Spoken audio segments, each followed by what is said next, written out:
Hurricanes are powerful storms that commonly occur in tropical and subtropical regions. When sustained winds reach 74 miles per hour, a storm is designated a hurricane. A large number of hurricanes form during the hurricane season, which usually begins in early June and ends in late November. Hurricane Katrina hit the southeastern United States during the 2005 hurricane season, forever changing the way American society viewed disaster prevention and response protocol. Stay tuned to find out how Hurricane Katrina was one of the worst hurricanes of all time. Hurricane Katrina was one of the most deadly storms to strike the United States. In late August 2005, an estimated 1,833 people died in the hurricane and flooding that followed, and millions more were left homeless along the Gulf Coast and in New Orleans. According to the National Oceanic and Atmospheric Administration, Katrina was the most destructive storm to hit the United States and the most expensive storm in U.S. history, causing $108 billion in damage. It is the sixth strongest Atlantic hurricane ever recorded. It was also a very large storm, with maximum winds stretching 28 to 34 miles at its peak, and an extremely wide swath of hurricane-force winds stretching at least 85 miles east of the center. The formation of Katrina. According to NOAA, Katrina formed as a tropical depression on August 23, 2005, about 200 miles southeast of the Bahamas. In the early morning hours of August 24, a distinct band of storm clouds began to wrap around the north side of the storm's circulation center. Tropical Storm Katrina was named after the storm, which had winds of up to 40 miles per hour. Katrina was a moderate Category 1 hurricane when it made landfall in southern Florida on August 25th. While it caused some flooding and casualties, 2 people were killed.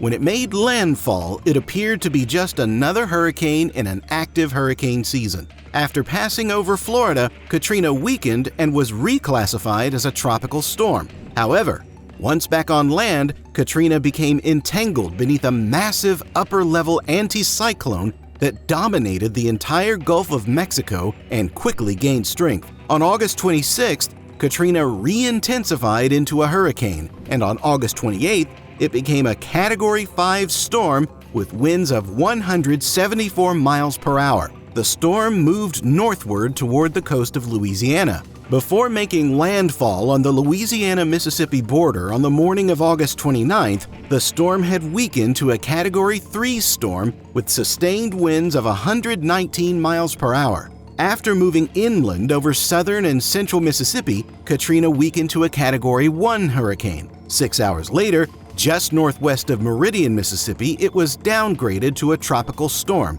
and on August 31st, it became an extratropical low. According to NOAA, it was eventually absorbed by a frontal zone over the eastern Great Lakes later that day. Storm impact.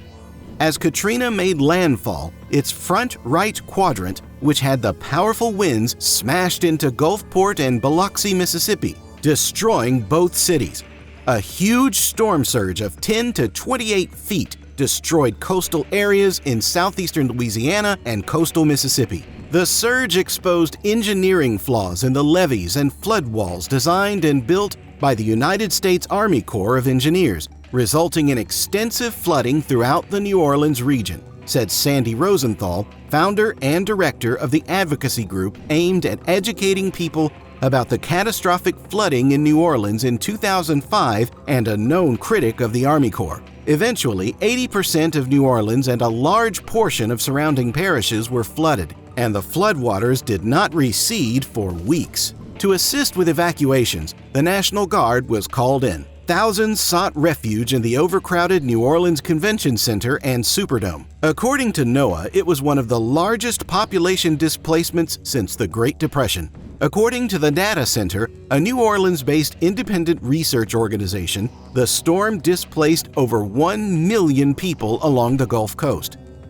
Levee failures.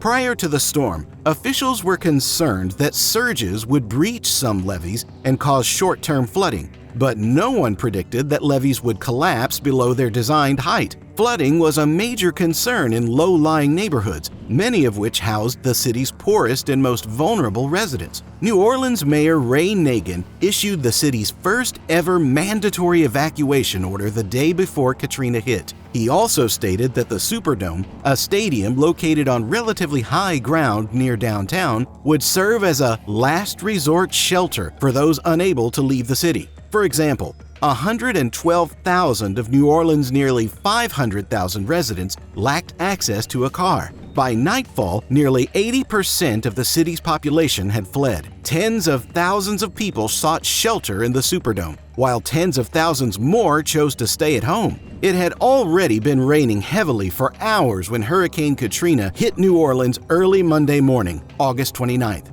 The storm surge, which reached as high as 9 meters in some places, overwhelmed many of the city's unstable levees and drainage canals. Water soaked through the soil beneath some levees and washed others away entirely. Low-lying areas like St. Bernard Parish and the 9th Ward were underwater by 9 a.m., forcing people to flee to attics and rooftops for safety. Eventually, nearly 80% of the city was submerged. Political storm. Following Katrina, the rescue and recovery efforts became highly politicized, with federal, state, and local officials pointing fingers at one another. Critics blamed the high loss of life and damage on an aging and neglected federal levee system, as well as a slow state and local response following the disaster. Many residents ignored the initial evacuation warnings, putting a significant strain on rescue operations. Michael D. Brown, the director of the Federal Emergency Management Agency, was forced to resign after initially receiving praise from then-President George W. Bush, as was New Orleans Police Department Superintendent Eddie Compass. Louisiana Governor Kathleen Blanco and New Orleans Mayor Ray Nagin faced harsh criticism for failing to order mandatory evacuations sooner. Blanco did not run for re-election again in 2007. Nagin resigned in 2010. Finally, a bipartisan committee of the United States House of Representatives investigating the storm's preparation, response, and aftermath cited failures at all levels of government. The committee's final report was titled "A Failure of Initiative." The aftermath. In the aftermath of Hurricane Katrina, many people performed heroically. In New Orleans alone, the Coast Guard rescued approximately 34,000 people, and many ordinary citizens commandeered boats, offered food and shelter, and did whatever else they could to assist their neighbors. Nonetheless, the government, particularly the federal government, appeared to be unprepared for the disaster. The Federal Emergency Management Agency, FEMA, took days to establish operations in New Orleans and did not appear to have a solid plan of action even then. Even President George W. Bush appeared to be unaware of how bad things were in New Orleans and elsewhere.